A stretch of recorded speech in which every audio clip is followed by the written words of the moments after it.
adventures of Rocky and Bullwinkle and Friends. Starring that jet-A Jerry O'Lace, Rocket J. Squirrel, and his pal, Bullwinkle the Moose. Hi, glad to see you again. Likewise. We got some great things on the show today. Like what? Like what? Well, you ought to know, Bullwinkle. You're in some of them. Well, let's get started.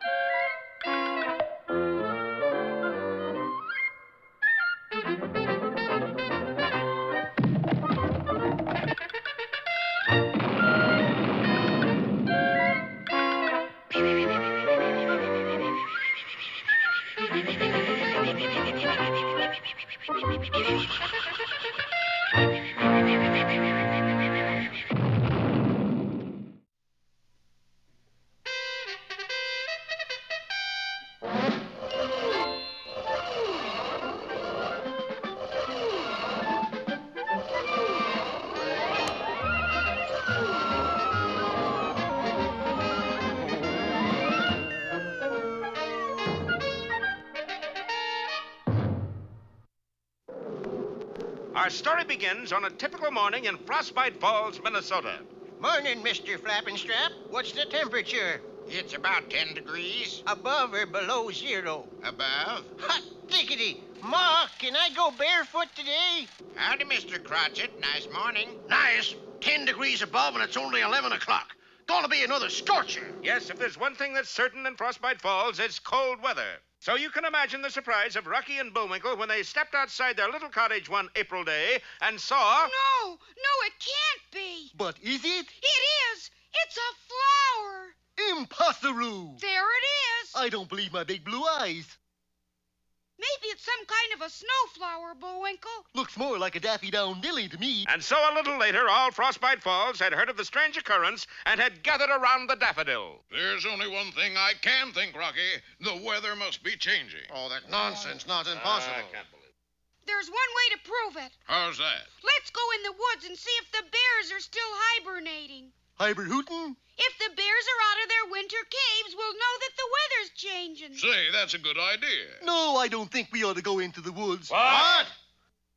I said I don't think... You're contradicting Rocky the Flying Squirrel. Shame on you. Shame on you. Bullwinkle, why don't you think we ought to go in the woods to see if the bears are out yet? I thought we might ask him right here. Here? Certainly. Are you out of your cave, fella?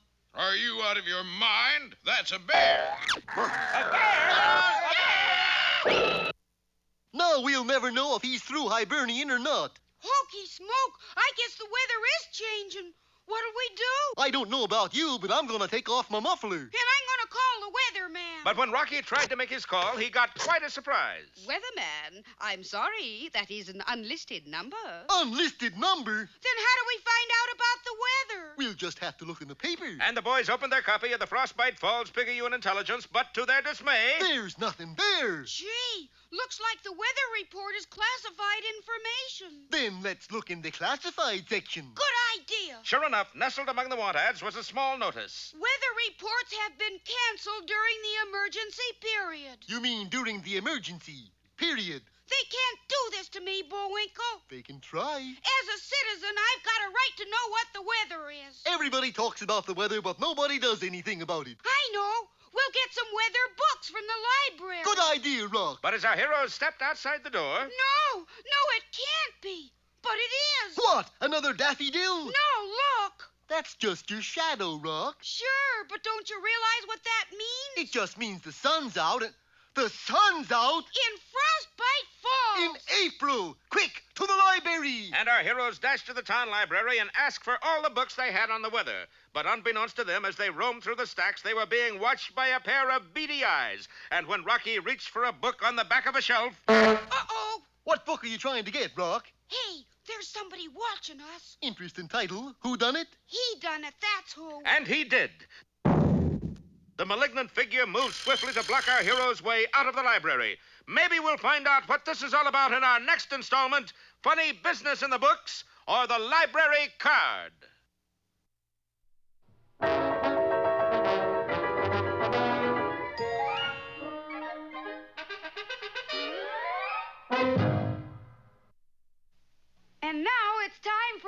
time for the dancing fool, Bullwinkle. Again?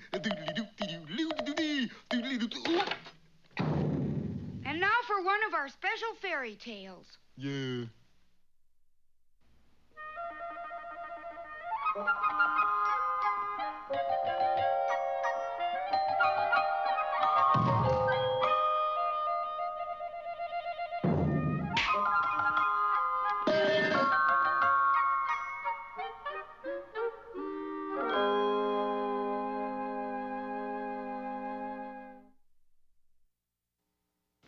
Many years ago in a faraway land, there lived an old tinker and his wife who had a little tinker for a son. The old couple were very thin, but not because they were poor, for the old man had made a fine success of his business and they were quite wealthy. It was because their son had an appetite that was a frightening thing to behold. And every time they went to the cupboard for something to eat... Alas, the cupboard is bare. Yes, honey bun, and the same fate has befallen our icebox. Oh, the boy's done it again. He's eaten everything in the house. Not quite. You mean? Yes, dearie, I hid a chicken-fried peacock in the chandelier. Thank heavens we're saved. They hurried into the other room, but alas again, when they had climbed up to the chandelier... Hi, Ma. Hi, Pa. Oh, he found it. I also found a knackwurst you had hidden under the mattress. Now, the old couple loved their son dearly, but as a matter of their own survival, they were forced to come to a decision on the spot. Why don't you leave home? Yes, it's time for you to go out in the world and make your fortune. This little silver hammer is the very same one I started with. Take it and good luck, son. May you become a big tinker someday. Knowing that he had come from a long line of tinkers, the lad was full of confidence, and quickly, going off to the nearest city, he walked along the streets crying his trade. I tink. I tink. Unfortunately, the townspeople completely misunderstood what he was saying and took a dim view of such a proclamation. Shame on you. We don't want you kind around here. Out! The poor lad was stoned, and only by darting into a hollow tree at the last possible moment did the lad manage to escape with his life. He might have stayed in the hollow tree for the rest of his life if fate had not taken a hand. For it so happened that a fearful giant troll moved into the woods surrounding a nearby kingdom and was terrifying everybody with his thunderous roars. Me. Now, having a troll in one's woods is most undesirable, and the situation looked hopeless, but on that very afternoon, the royal woodchopper chanced to cut down the hollow tree in which the little tinker was hiding. And when it was brought to the castle... What's that inside the tree? A squirrel? With blue eyes? When it was discovered that it was a lad, the king was overjoyed. He must be an enchanted boy. Why else would he be living in a hollow tree? Maybe he's cuckoo. But the king, convinced that the young man was of the enchanted variety, quickly took him off to the edge of the great forest. With your magic powers, you can get rid of the troll for me. I don't know anything about getting rid of trolls, Your Highness. You see, I'm a tinker. None of us are perfect, boy. Now go! Being a tinker had been nothing but trouble. And just then, he came face to face with the frightful troll himself. Fee, fum, fo, fi. I smell a human passing by. It is only I. And whom are you? I'm a scared little tinker. A tinker? You mean an itinerant mender of pots and pans? I hope so. It's been so long, you know, I've forgotten. Good. I have a hole in my people pot. People pot? Yes, it's the pot in which us trolls cook people. If you will mend it for me, I shall grant you a wish. Taking his silver hammer, the boy tinked and tinked, and soon the task was completed. There, it's just like new. Fine, Liebchen. You do good work. Hey, what's the idea of putting me in a pot? You're a people, aren't you? Yes. So you're going to get cooked. But you said you would grant me a wish. So I lied. Desperate, he struck out with his little silver hammer. Fortunately, the one thing that will do in a troll is a blow from a silver hammer. Returning to the kingdom, the little tinker found himself a hero. Half of my kingdom is yours, boy. And now for the best part. Take a look at this. Say, that's a nice goat you got there. Goat? That's my daughter. You get to marry her. Hello, honey. Say, that kid was enchanted. Did you see him disappear? The lad didn't stop running until he was 5 kingdoms away. Realizing that he had nothing but trouble as a tinker, he changed his trade to being a cobbler. And one day, as he walked through the countryside crying his trade, Cobble, cobble, cobble, cobble, cobble, cobble, cobble. a nearsighted huntsman mistook him for a turkey and shot him on the spot. Oh, I know it's very sad. But at least one thing can be learned from this tale, and that is that once a tinker is bad enough, but once a cobbler is strictly for the birds. That's an old saying.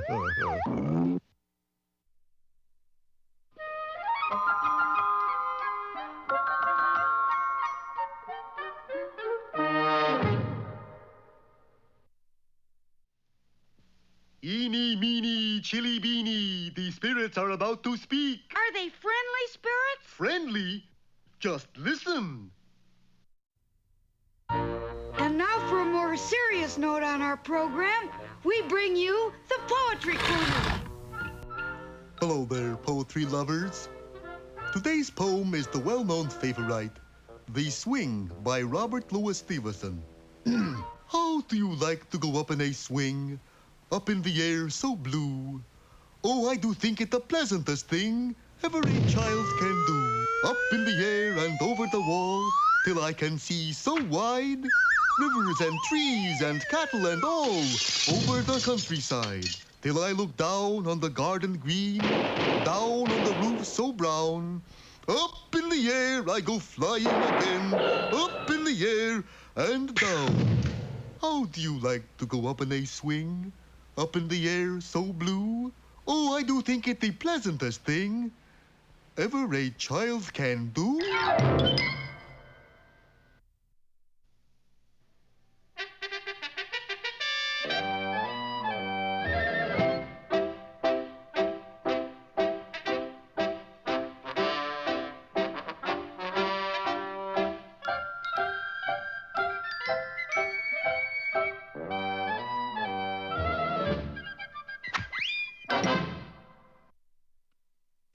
Hello again, Peabody and Sherman here. Here it is, Mr. Peabody. What, Sherman, in the world is that? It's a wig. I see. What am I supposed to do with it? You said that today you'd showed me how to make it warm. Oh, no, not wig warm, wigwam, as in teepee. Oh. As long as we're on the subject, let's take the Wayback Machine to the year 1886. Are we going to visit a wigwam manufacturer? In a way, yes. For today, we shall smoke the peace pipe with one of history's most famous Indians, Geronimo. We set the Wayback Controls for the territory of Arizona, and just like that, we were standing in the parade grounds of Fort Heathen. Obviously, there was an important conference going on. Great White Father back in Washington, D.C. want peace. Geronimo want them peace, too. Piece of Arizona, piece of New Mexico, piece of Colorado. Now, look here. Either you sign this peace treaty, I'm going to put you in a guardhouse. You joshing. Oh, yeah? Arrest him, man. Oh, hold it. Me sign 'em treaty. But first, we smoke 'em peace pipe. We watched in fascination as Geronimo lit the long pipe and sent puffs of thick smoke into the air. Boy, he sure can puff. Indeed, he could. Inside of 40 seconds, the parade ground looked more like Los Angeles. And when the smoke cleared... All right, Geronimo, sign this here treaty. But Geronimo was no longer with us. He had used the pipe for a smoke screen. Call out the men! Get that engine and shoot him, dead or alive! But jeepers, Mr. General. Jeepers? That's an expression all children in cartoons use. If you shoot Geronimo, he won't be able to sign the peace treaty. Depends on where you shoot him. Sherman is right, General Crook. Geronimo must sign the peace treaty. There ain't a man brave enough to go after him armed with just a pen. Mr. Peabody's brave enough. Oh, jeepers, Sherman. We took the treaty and exited the fort. How'll we ever find him? We won't. We'll let him find us. Hours later, we came to a halt beside a large tree. All right, Sherman, let me have your penknife, please. You gonna carve your initials, Mr. Peabody? No, I'm going to carve a horse. A few cuts here, a few cuts there, and I had whittled the tree down into a hobby horse. And he even rocks. Quiet, Sherman, we have company. Hey, that fine-looking animal you got 'em there. Why, yes, that's Son of Oak out of Tree. You sell 'em him? What'll you give? Autographed picture of Tonto and 2 tickets to Knott's Berry Farm. Wow! That's not enough, I'm afraid. I'll tell you what. You sign this peace treaty, and Son of Oak is yours. Honest Injun? I certainly hope so. Geronimo took out a pen and was about to affix his signature to the document when... Yippee! Ride 'em, What gives with horse? Him no run, him rock. Well, it's a new type of gallop. Ah, you keep 'em. Me no want 'em. And with that, Geronimo disappeared. Well, Sherman, having fun? You bet. Good. When you're through, we'll resume chasing Geronimo. You mean he's gone? Doesn't he like this horse? Gee. Don't say it, Sherman. I picked up Son of Oak, and we struck off into the wilderness. The next morning, a trifle tired, perhaps, we walked into Geronimo's camp. Is dog and boy with horse that runs in same spot. Geronimo, I challenge you to a race. You ride your fastest pony. I shall ride Son of Oak. Mr. Peabody. I know, Sherman. Jeepers. What kind of stakes we race for? Top sirloin? I see you have a sense of humor. The stakes are these. If you win, Sherman and I will be your personal butlers for a period of 1 year. Crazy. If you lose, you sign this peace treaty. You got 'em deal. But, Mr. Peabody, you can't outrun a live horse. Oh, can't I? Geronimo went to his corral and selected a giant of a stallion. Me set. And I will be in a second. To everyone's amazement, I picked up Son of Oak and scrambled up the nearest telegraph pole. Hey, what you do on top of wire that sings? This is what I'm going to run on. Sherman, say... Go! And the race was on. Geronimo urged his steed forward while I merely set Son of Oak's rockers on the telegraph wires. One slight push, and we were skidding on our way in record-breaking time. Not only did I outrun Geronimo, but he had the misfortune to try to gallop across Grand Canyon, while Son of Oak and I merely coasted above it. You won, Mr. Peabody. Yes, and Geronimo signed the peace treaty. Gee, that fall left him in a pretty tattered condition. Well, that's how his Indian tribe got their name. I don't get it. Well, that's Apache Indian, if ever I saw one.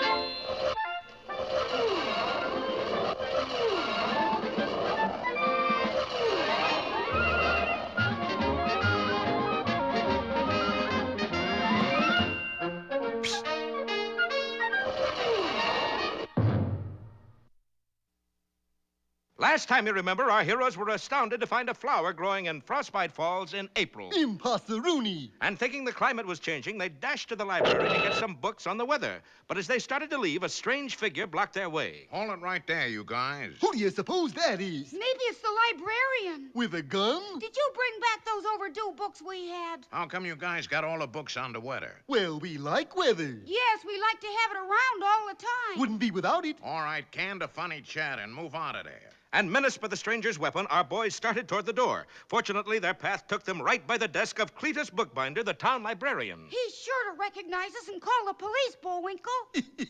I can hardly wait to see the expression on that feller's face when Cletus says, Well, I see you got both of them. Good work. Mr. Bookbinder, it's us. Take him away. All right, get going, you two. Say, who is this guy anyway? I don't know. Maybe it's from some other TV show. Say, fella, the Martin Kane show was dropped this year, you know, and... I don't want to hear any more funny cracks, you understand? You're right, Rock. He does belong on another show. And so our heroes, mind you, were marched through the streets of Frostbite Falls at gunpoint. Now, there's something you don't see every day, Chauncey. What's that, Edgar? Bullwinkle being followed by a man with a gun. What's so unusual about that? It's not moose hunting season yet. Oh.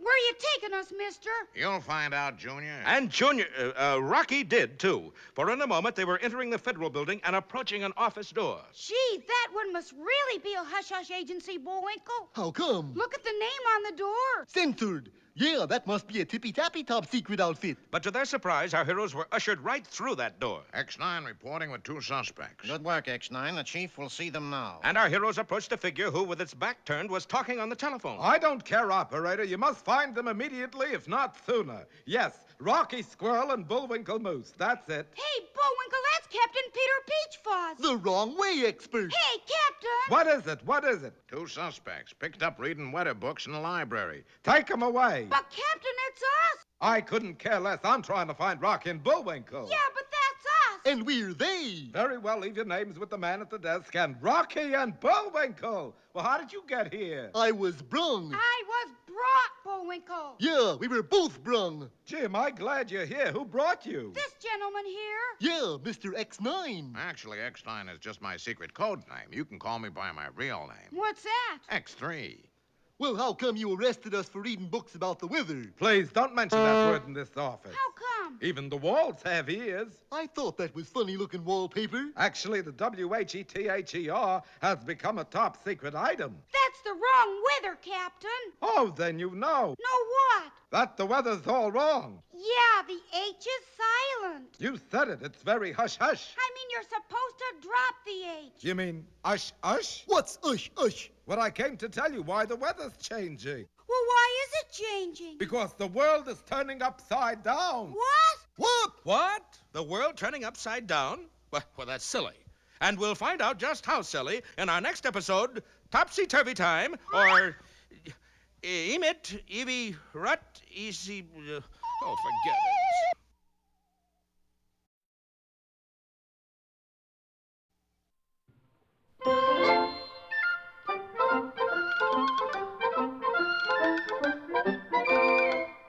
Well, I guess that about wraps up another Rocky show. Certainly hope you enjoyed it. I did.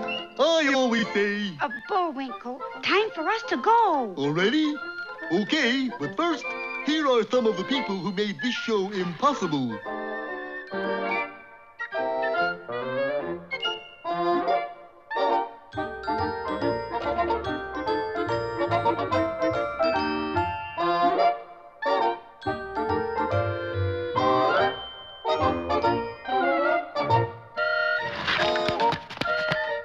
That's not all. The fingers get tired.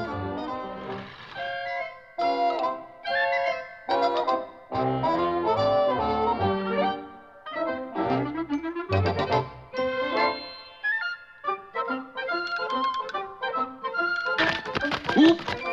Got away from me again. Well, see you next time. Ready, Bullwinkle?